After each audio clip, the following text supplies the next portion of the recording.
सभी को नमस्कार। जय हिंद, जय भारत, वंदे मातरम। आज का अपना टॉपिक रहेगा वंशानुक्रम।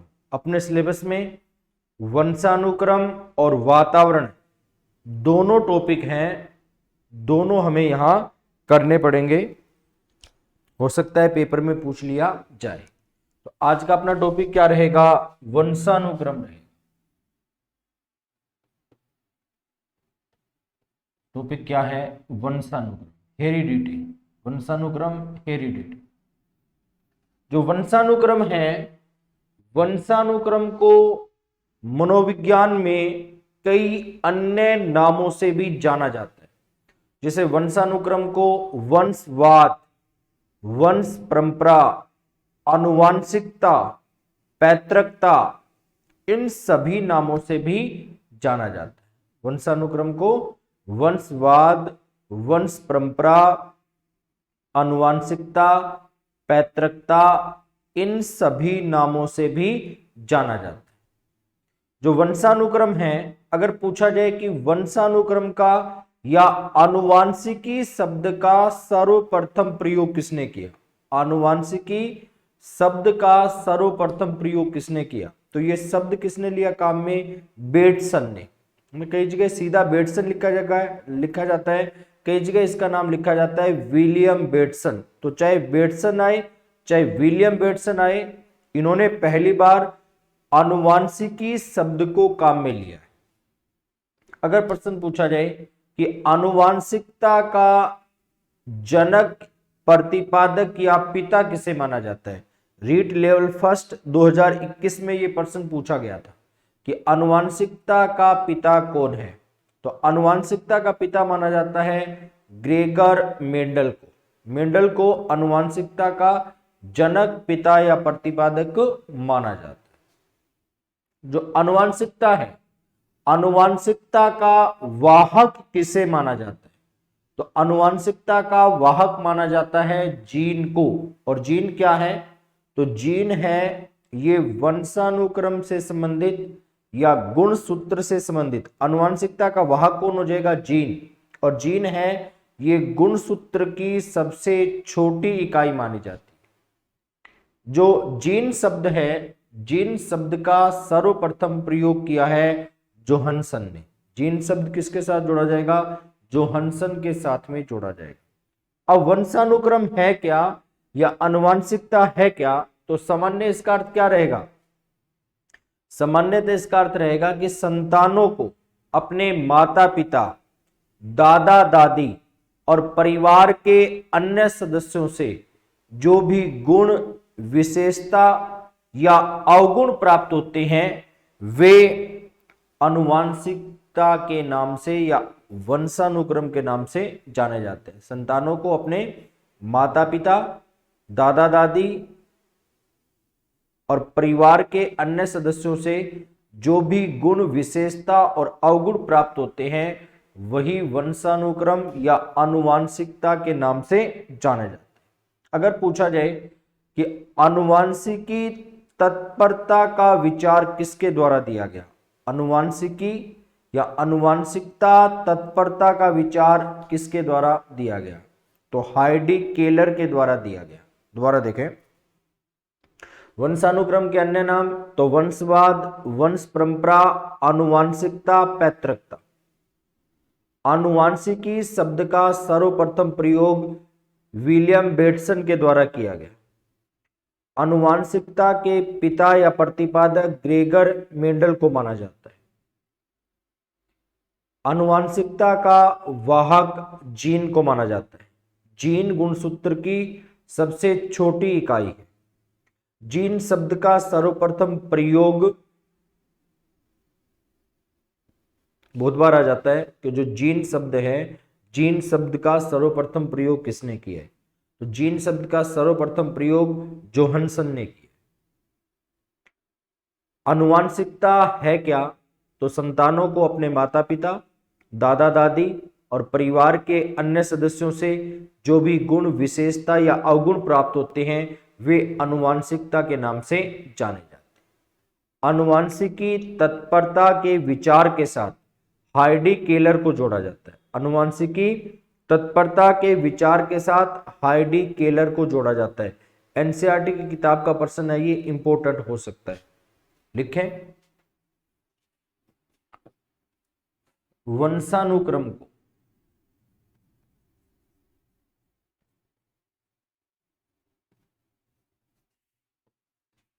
वंशवाद, वंशानुक्रम को वंशवाद, आनुवांशिकता,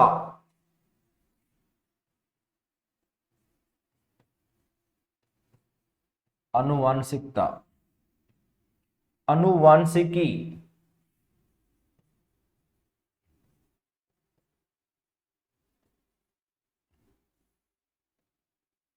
वंश परंपरा,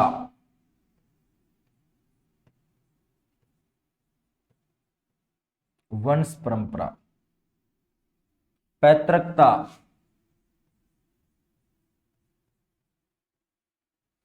आदि सभी नामों से जाना जाता है। आदि सभी नामों से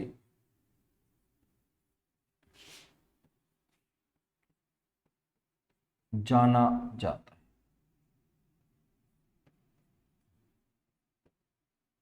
आदि सभी नामों से जाना जाता है। आनुवांशिकी शब्द का सर्वप्रथम प्रयोग, आनुवांशिकी शब्द का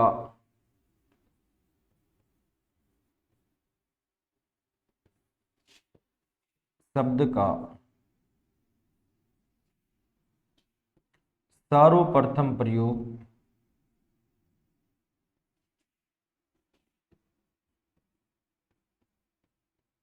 विलियम बेटसन ने किया। विलियम बेटसन, अब कई जगह विलियम बेटसन लिखा है, कई जगह सीधा ही क्या लिखा है, बेटसन ही लिखा है। विलियम ना लिख करके सीधा ही बेटसन लिखा है, तो एक ही बात है। आनुवांशिकी शब्द का सर्वप्रथम प्रयोग विलियम बेटसन ने किया। नोट करें, फिर आगे चलेंगे। छोटा सा टॉपिक है, आनुवांशिकता या वंशानुक्रम, पेपर में आ भी सकता है।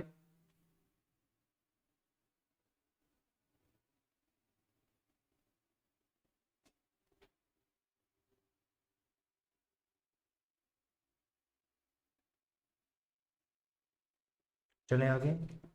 आनुवांशिकी का जनक,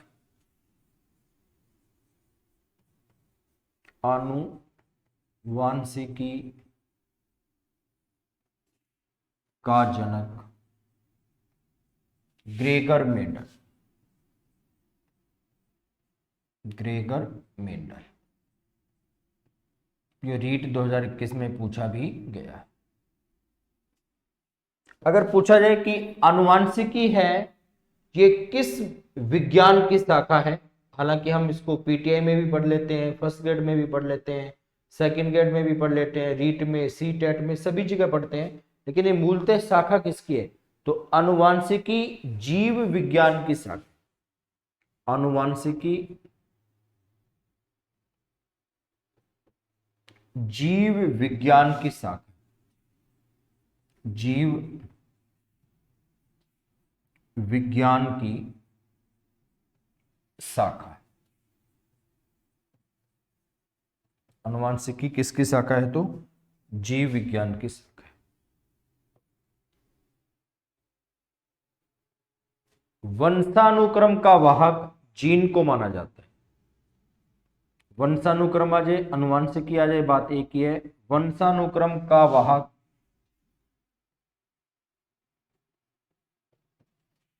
जीन को माना जाता है।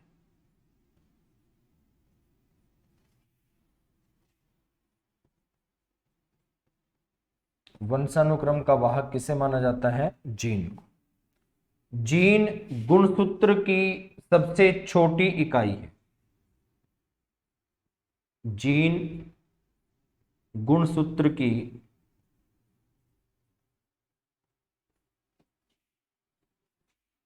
सबसे छोटी इकाई है।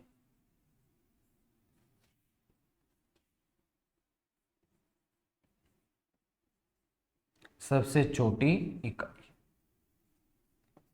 जीन शब्द का सर्वप्रथम प्रयोग जोहानसन ने किया। जीन शब्द का सर्वप्रथम प्रयोग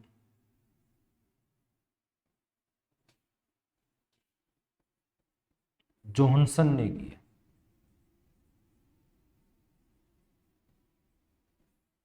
जोहानसन ने किया।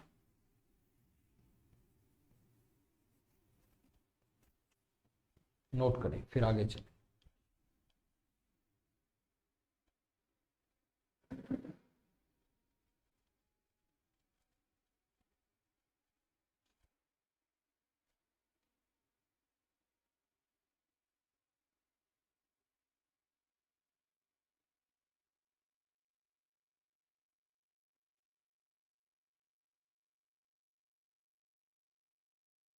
चलें आगे।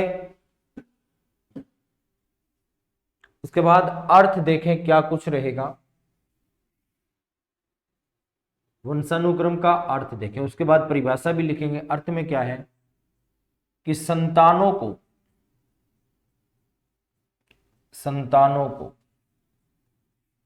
अपने माता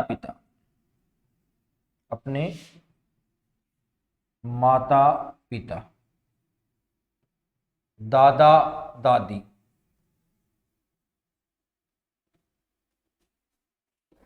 और परिवार के अन्य सदस्यों से, और परिवार के अन्य सदस्यों से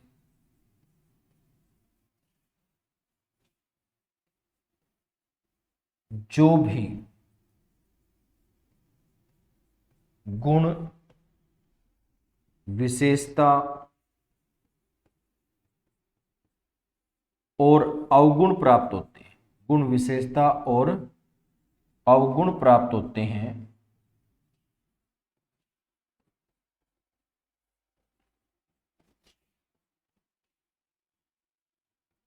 वे ही वंशानुक्रम के नाम से जाने जाते हैं। वे ही वंशानुक्रम के नाम से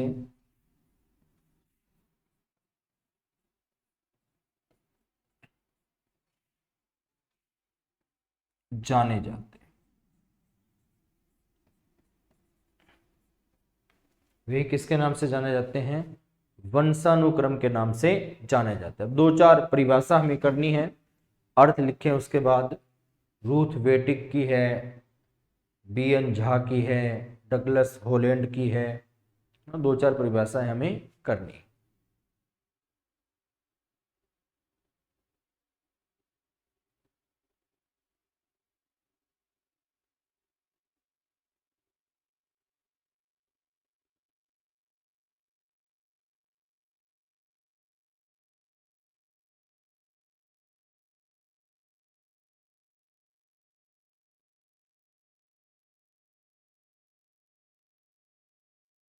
हो गया। पहली परिभाषा देखें, B N Jha. B N Jha, B N Jha क्या लिखता है कि वंशानुक्रम व्यक्ति की जन्मजात प्रवृत्तियों का योग है। बी एन झा क्या लिखता है कि वंशानुक्रम व्यक्ति की जन्मजात प्रवृत्तियों का योग है। यह परिभाषा किसकी है? बी एन झा की। तो देखें, वंशानुक्रम व्यक्ति की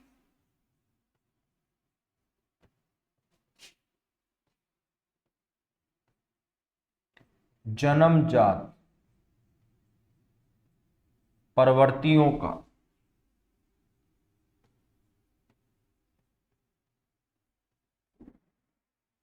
एक योग है।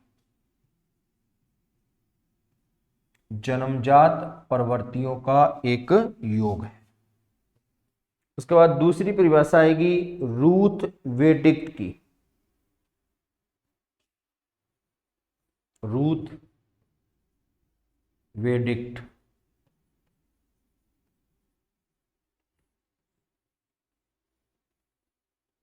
रूथ वेडिक्ट क्या लिखता है कि वंशानुक्रम माता पिता से संतानों को प्राप्त होने वाले गुणों का नाम है।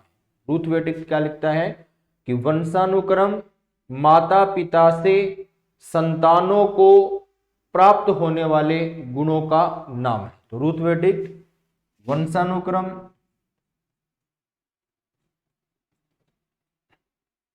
माता पिता से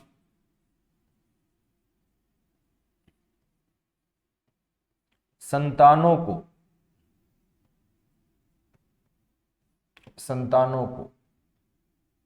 प्राप्त होने वाले गुणों का नाम, प्राप्त होने वाले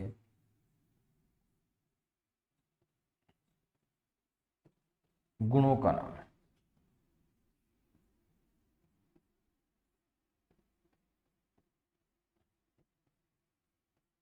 उसके बाद आता है डगलस व होलैंड।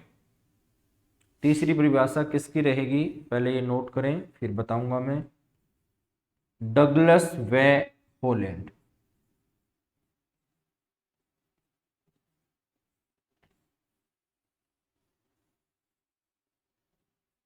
नोट करें पहले वो दोनों, फिर डगलस व होलैंड की लिखेंगे।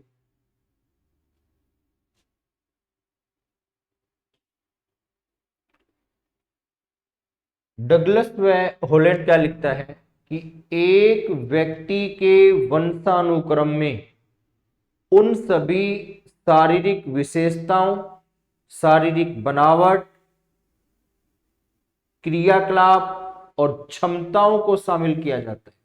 एक व्यक्ति के वंशानुक्रम में उन सभी शारीरिक विशेषताओं, शारीरिक बनावट, क्रियाकलाप और क्षमताओं को शामिल किया जाता है जिन्हें व्यक्ति अपने माता पिता और पूर्वजों से प्राप्त करता है।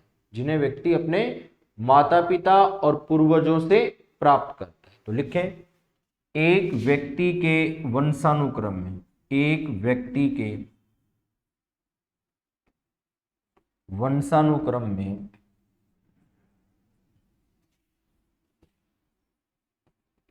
उन सभी शारीरिक विशेषता,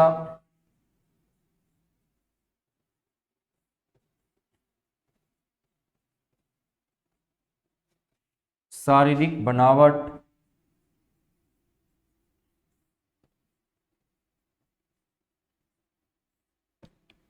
शारीरिक विशेषता, शारीरिक बनावट, क्रियाकलाप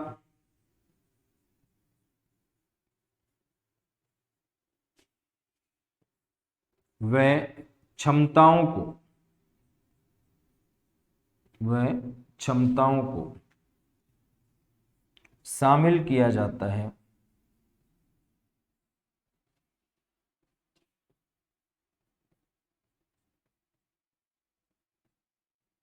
जिन्हें कोई व्यक्ति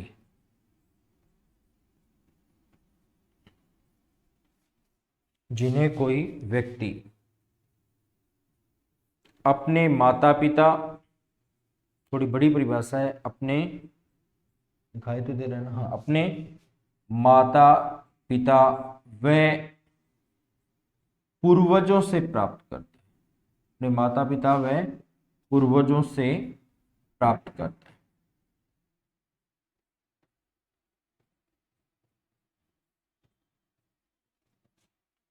नोट करें।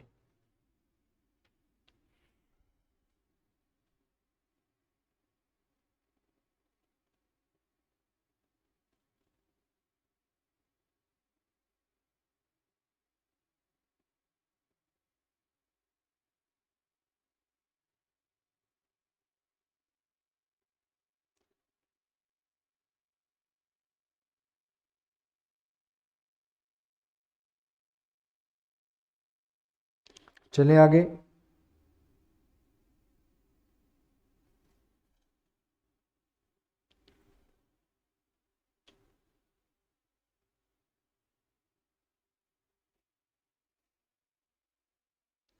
हो गया। अब देखें, आनुवांशिकता के सिद्धांत या वंशानुक्रम के नियम, ऐसा लिख लो, वंशानुक्रम के नियम।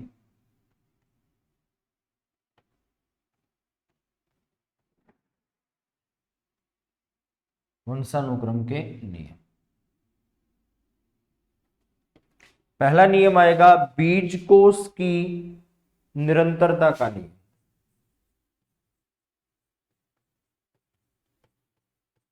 बीजकोश की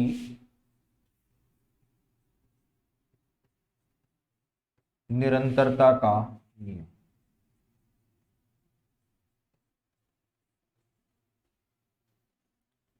जो बीजकोश की निरंतरता का नियम है, इस नियम का प्रतिपादक माना जाता है विजमैन को। कौन रहेगा इस नियम का प्रतिपादक? विजमैन रहेगा, विजमैन। विजमैन, जो विजमैन है, विजमैन ने वंशानुक्रम के संबंध में चूहे पर अपना प्रयोग किया। विजमैन ने चूहे की 21 पीढ़ियों तक पूंछ काटी, लेकिन 22वीं पीढ़ी में चूहा पूंछ सहित पैदा हुआ। तो इसके आधार पर विजमैन ने निष्कर्ष दिया, या विजमैन ने ये बीजकोश की निरंतरता का नियम दिया। बीजकोश की निरंतरता का नियम क्या है कि संतानों को पैदा करने वाला बीजकोश कभी भी नष्ट नहीं किया जा सकता। संतानों को पैदा करने वाला बीजकोश कभी भी नष्ट नहीं किया जा सकता। बीजकोश का प्रमुख कार्य उत्पादन कोश का निर्माण करना है। कोश को हम कोशिका भी कह सकते हैं। कोश को हम क्या कहेंगे? कोशिका। तो बीजकोश का प्रमुख कार्य उत्पादन कोश का निर्माण करना है। बीजकोश जीन के माध्यम से एक पीढ़ी से अगली पीढ़ी में हस्तांतरित कर दिया जाता है। बीजकोश है वो जीन के माध्यम से एक पीढ़ी से अगली पीढ़ी में हस्तांतरित कर दिया जाता है। तो देखें, विजमैन का मानना है, विजमैन का मानना है कि संतानों को पैदा करने वाला, संतानों को पैदा करने वाला बीजकोश कभी भी नष्ट नहीं किया जा सकता। बीजकोश कभी भी नष्ट नहीं किया जा सकता, नष्ट नहीं किया जा सकता।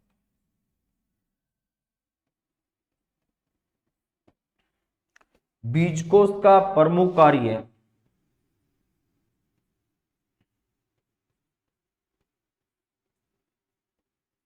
कोश को कोशिका भी कह सकते हैं। बीजकोश का प्रमुख कार्य उत्पादन कोश का निर्माण करना, उत्पादन कोश का निर्माण करना।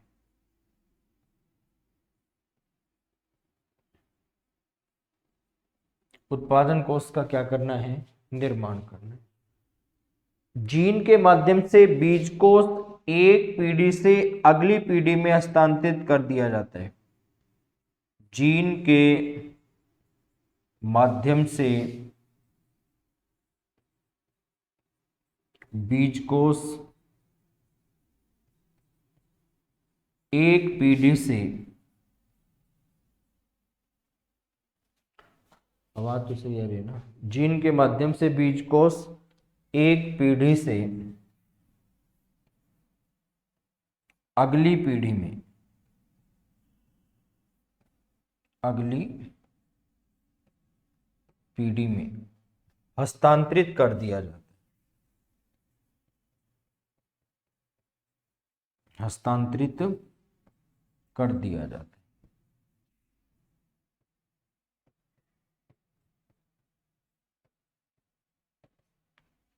नोट करें, फिर आगे चलेंगे।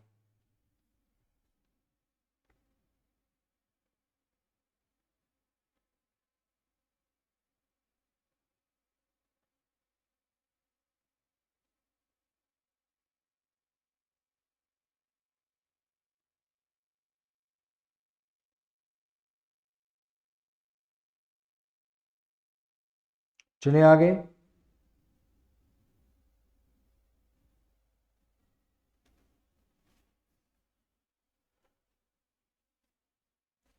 दूसरा अपना नियम आता है प्रत्यागमन का नियम।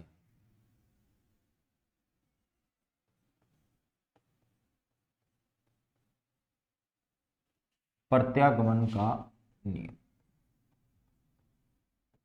प्रत्यागमन का नियम दिया गया सोरेनसन के द्वारा। प्रत्यागमन का नियम किसका है? प्रतिपादक कौन रहेगा? सोरेनसन रहेगा।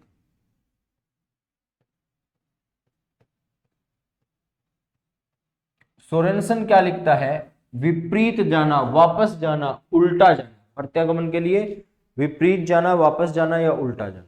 प्रत्यागमन के लिए सोरेनसन लिखता है कि बुद्धिमान माता पिता से मंदबुद्धि संतानें और मंदबुद्धि माता पिता से बुद्धिमान संतानें पैदा होती है। देखिए सोरेनसन ने पहले तो प्रत्यागमन का नियम दे दिया, बाद में सोरेनसन ने समानता का नियम भी दिया। दोनों जगह सोरेनसन आएगा, प्रत्यागमन में भी सोरेनसन को दिया जाएगा और समानता में भी सोरेनसन को दिया जाएगा। वहां इसकी परिभाषा अलग हो जाएगी। ठीक है, तो प्रत्यागमन का नियम सोरेनसन बुद्धिमान माता पिता से मंदबुद्धि संतानें और मंदबुद्धि माता पिता से बुद्धिमान संतानें पैदा होती है। अर्थात जैसे माता पिता है ठीक विपरीत उनकी संतानें होगी, ऐसा कौन मानता है? प्रत्यागमन का नियम मानता है। तो सोरेनसन की परिभाषा देखें। सोरेनसन बुद्धिमान माता पिता से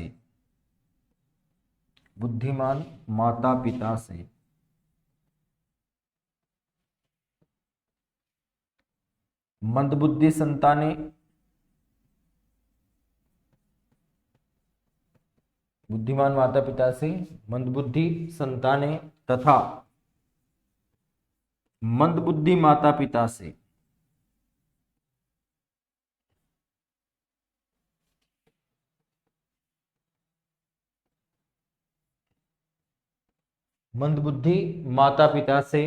बुद्धिमान संतानें पैदा होती है। उल्टा हो रहा है, बुद्धिमान संतानें पैदा होती है। और बाद में सोरेनसन किसका समर्थन करेगा? समानता का पैदा होती है। बाद में ये समानता के नियम का समर्थन करेगा। नोट करें, फिर आगे चलेंगे अपने समानता के नियम में।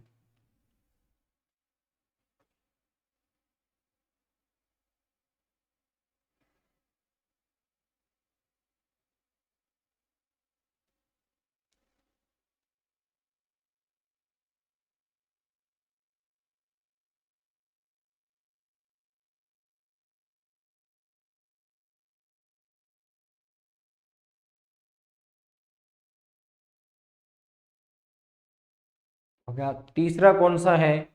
समानता का नियम। तीसरा कौन सा नियम है? समानता का नियम।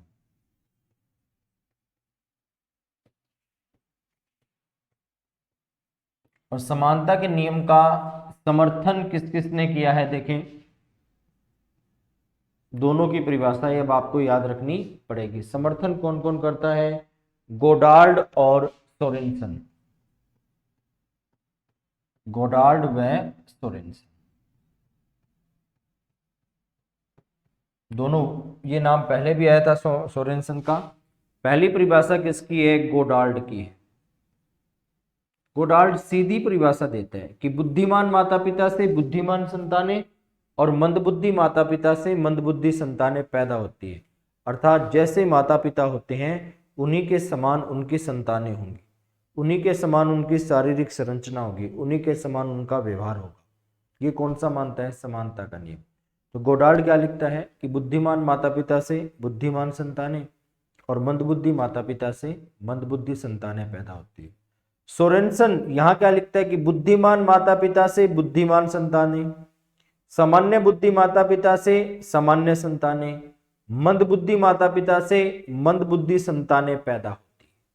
तो वहां तो इसने प्रत्यागमन का समर्थन कर दिया और यहाँ पे इसने समानता का भी समर्थन कर दिया। सोरेनसन दोनों जगह है। तो गोडार्ड क्या लिखता है, बुद्धिमान माता पिता से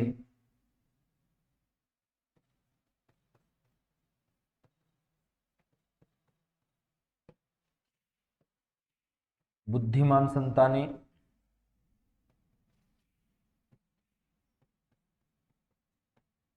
तथा मंदबुद्धि माता पिता से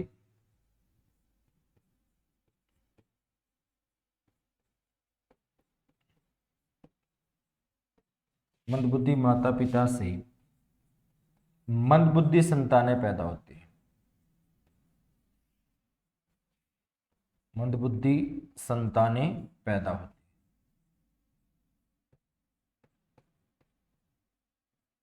है। मंदबुद्धि संतानें पैदा होती है। सोरेनसन क्या लिखता है देखें,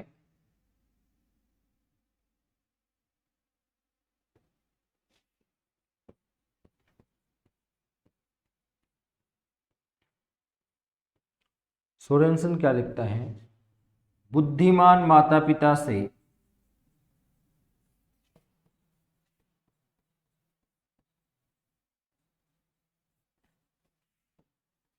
बुद्धिमान संतानें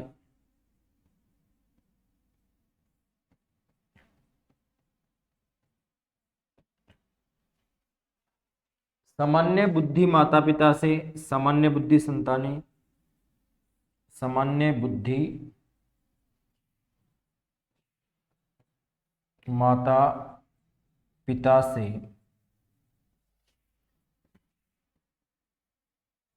सामान्य बुद्धि संतानें।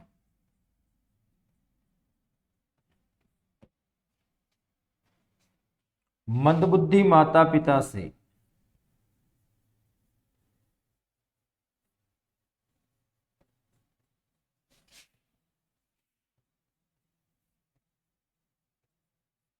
मंदबुद्धि संतानें पैदा होती है। मंदबुद्धि संतानें पैदा होती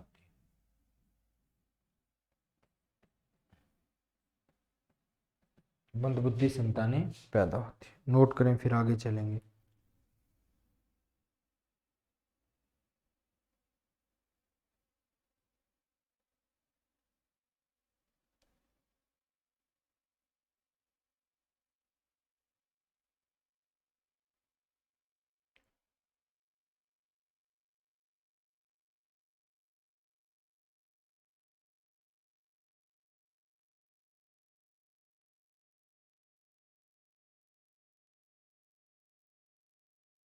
चलें आगे।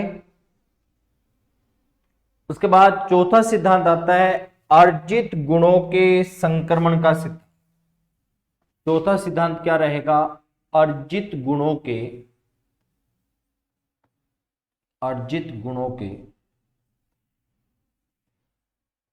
संक्रमण का सिद्धांत।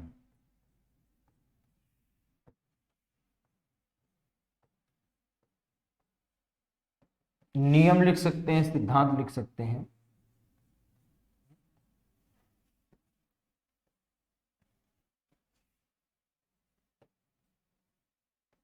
इसका समर्थन किसने किया है, लेमार्क ने, पावलाव ने और मैकडुगल ने। इसके समर्थक कौन हैं, लेमार्क, पावलाव और मैकडुगल। लेमार्क, पावलाव और मैकडुगल।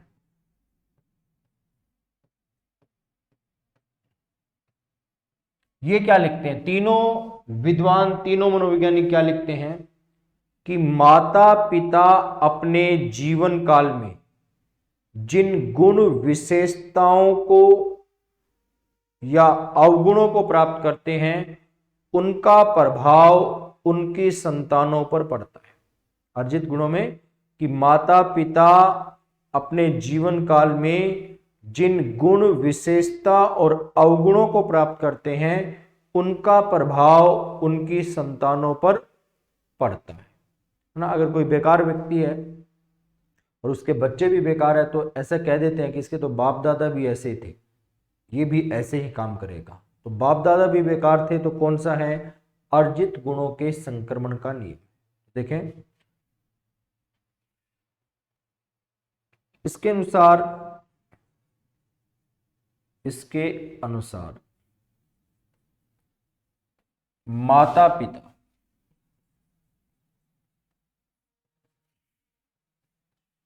अपने जीवन काल में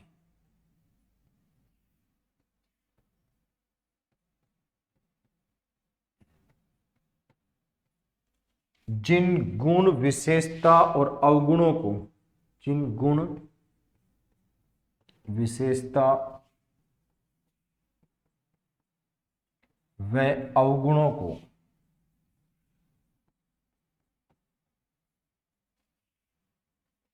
प्राप्त करते हैं,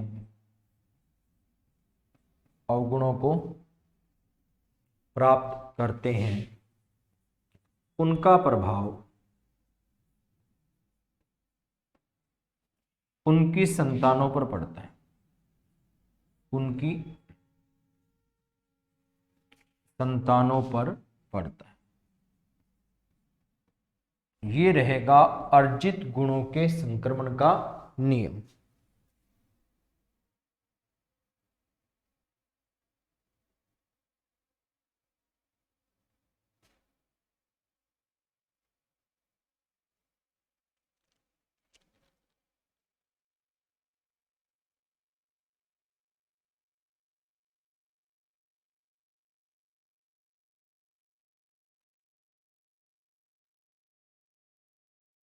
उसके बाद पांचवा आता है जीव सांख्यिकी सिद्धांत, जीव सांख्यिकी नियम, गाल्ट है ना, जीव सांख्यिकी,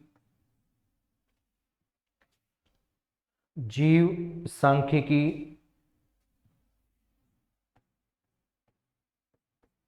नियम, जीव सांख्यिकी नियम गाल्टन का है, जीव सांख्यिकी नियम। प्रतिपादक कौन है? गाल्ट।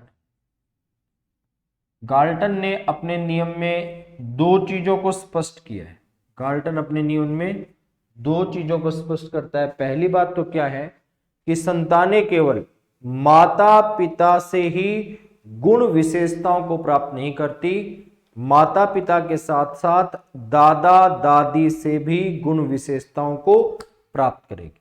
संतानें हैं वो केवल माता पिता से ही गुण और विशेषताएं प्राप्त नहीं करेगी, उनके साथ साथ अपने दादा दादी से भी गुण विशेषता प्राप्त करेगी। दूसरा चीज क्या था कि संतानें हैं वो केवल पितृपक्ष से ही नहीं, ना, पितृपक्ष के साथ संतानें हैं वो केवल पितृपक्ष से ही गुणों को प्राप्त नहीं करेगी, पितृपक्ष के साथ साथ मातृपक्ष से भी गुणों को प्राप्त करेगी। अर्थात संतानें हैं वो अपने नाना नानी मामा मामी से भी गुण विशेषताओं को प्राप्त करेगी। तो गाल्टन देखें, संतानें अपने माता पिता के साथ साथ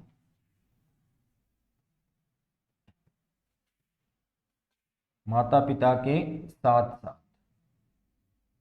दादा दादी, दादा दादी से भी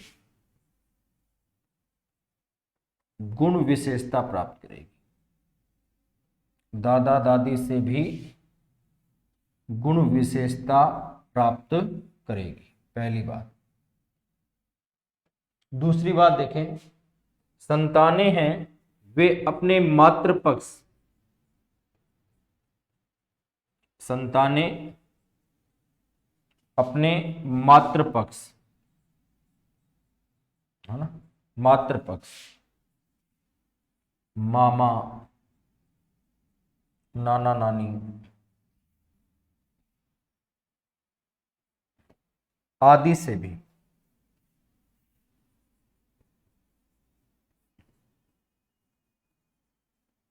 गुण विशेषता प्राप्त करेगी, गुण विशेषता प्राप्त करेगी।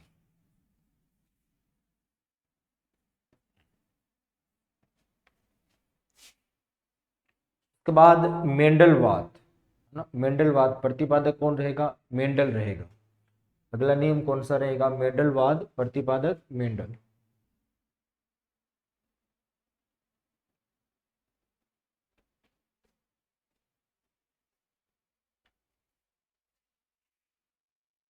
मेंडलवाद, जो मेंडलवाद है इसी को कहा जाता है प्रभाविकता एवं वियोग का नियम। प्रभाविकता एवं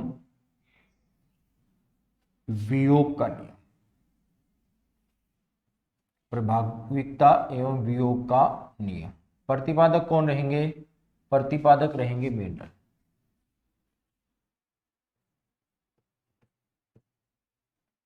देखिए जो मेंडल है, मेंडल ने वंशानुक्रम के संबंध में मटर के पौधे T1 और T2, मटर के पौधे और चूहे पर अपना प्रयोग किया, जिसके आधार पर निष्कर्ष दिया कि वंशानुक्रम के कारण ही एक ही माता पिता से उत्पन्न होने वाली संतानों में भी व्यक्तिगत विभिन्नताएं पाई जाती। एक ही माता पिता से उत्पन्न होने वाली संतानों में भी क्या पाई जाएगी? व्यक्तिगत विभिन्नताएं पाई जाएगी। उसके बाद में कोई भी प्राणी है, मूल संकर से संबंधित बताया था, वर्ण संकर से संबंधित भी इन्होंने दिया था कि कोई भी वर्ण संकर प्राणी अपने मौलिक रूप की ओर अग्रसर होता है।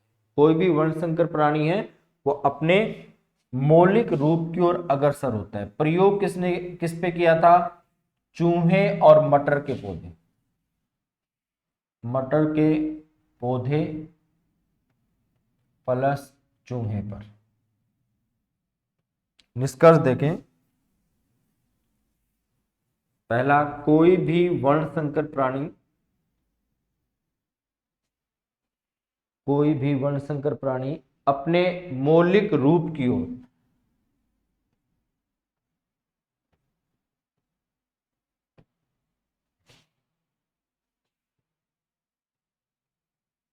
अपने मौलिक रूप की ओर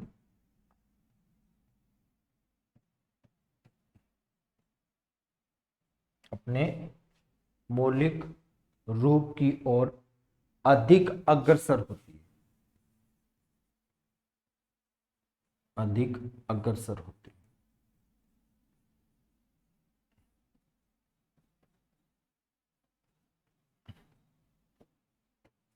बी में देखें, वंशानुक्रम के कारण ही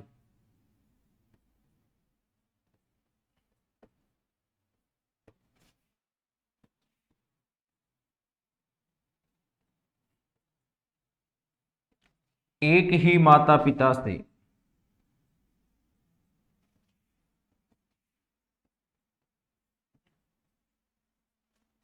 उत्पन्न होने वाली संतानों में, उत्पन्न होने वाली संतानों में भी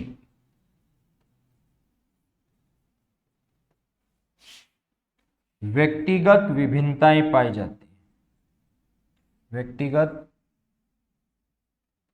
विभिन्नताएं पाई जाती।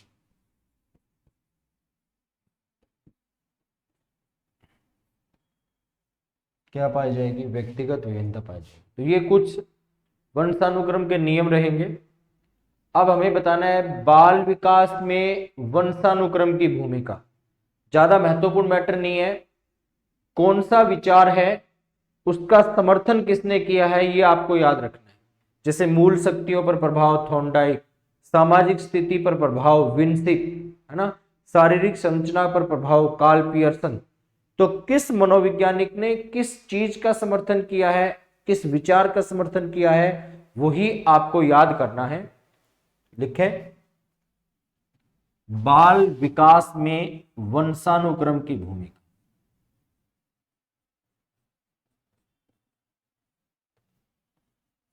बाल विकास में वंशानुक्रम की भूमिका। बाल विकास में किसकी भूमिका? वंशानुक्रम की भूमिका। तो विचार और प्रतिपादक, बस ज्यादा मैटर नहीं है, यही आपको लिखना है। मूल शक्तियों पर प्रभाव थॉर्नडाइक,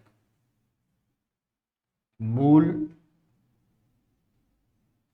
शक्तियों पर प्रभाव, इसका समर्थन किसने किया है? थॉर्नडाइक ने किया। शारीरिक लक्षणों पर प्रभाव कार्ल पियर्सन, शारीरिक, जैसे माता पिता होंगे वैसे ही संतानें होंगी।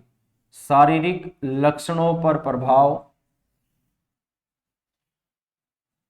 जैसे माता पिता वैसे ही संतानें, प्रभाव, ये कौन मानता है? कार्ल पियर्सन मानता है।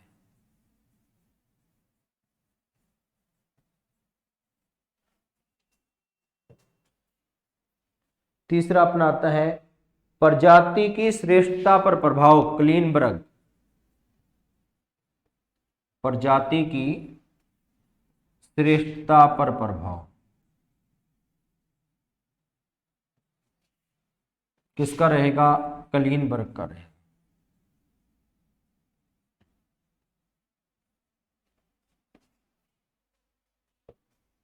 चौथा अपना आएगा चरित्र पर प्रभाव, डगडेल, चरित्र पर प्रभाव डगडेल।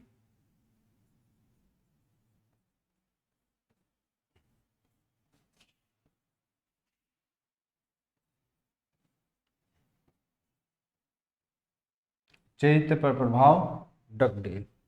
सामाजिक स्थिति पर प्रभाव विन्सिक,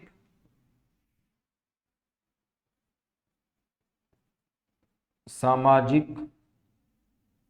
स्थिति पर प्रभाव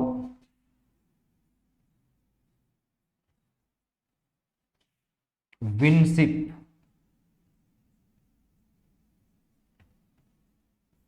सामाजिक स्थिति पर प्रभाव कौन रहेगा? विन्सिक। व्यवसायिक योग्यता पर प्रभाव कैटल, व्यवसायिक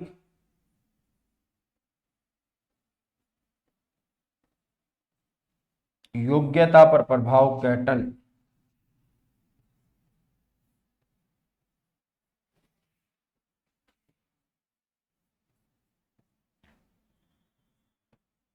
व्यवसायिक योग्यता पर प्रभाव कौन रहेगा?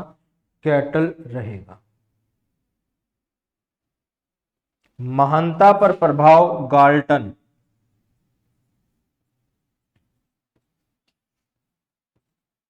आप तो केवल प्रतिपादक याद रख लेना बस। महानता पर प्रभाव गाल्टन।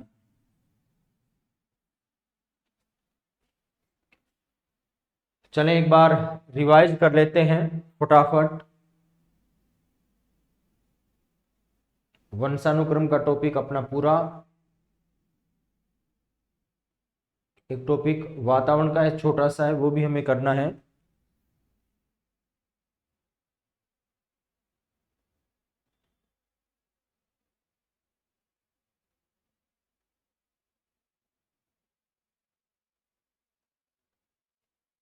वंशानुक्रम को वंशवाद, अनुवांशिकता, अनुवांशिकी, वंश परंपरा, पैतृकता आदि सभी नामों से जाना जाता है। अनुवांशिकी शब्द का सर्वप्रथम प्रयोग बेटसन ने किया या विलियम बेटसन ने किया। अनुवांशिकी का जनक ग्रेगर मेंडल को माना जाता है। अनुवांशिकी जीव विज्ञान की शाखा है। वंशानुक्रम का वाहक जीन को माना जाता है। जीन गुणसूत्र की सबसे छोटी इकाई है। जीन शब्द का सर्वप्रथम प्रयोग जोहानसन ने किया।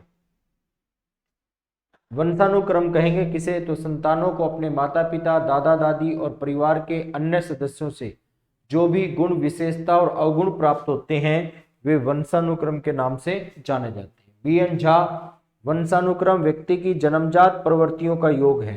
रूथ वेडिक, वंशानुक्रम माता पिता से संतानों को प्राप्त होने वाले गुणों का नाम है। डगलस व हॉलैंड, एक व्यक्ति के वंशानुक्रम में उन सभी शारीरिक विशेषता, शारीरिक बनावट, क्रियाकलाप व क्षमताओं को शामिल किया जाता है जिन्हें कोई व्यक्ति अपने माता पिता व पूर्वजों से प्राप्त करता है।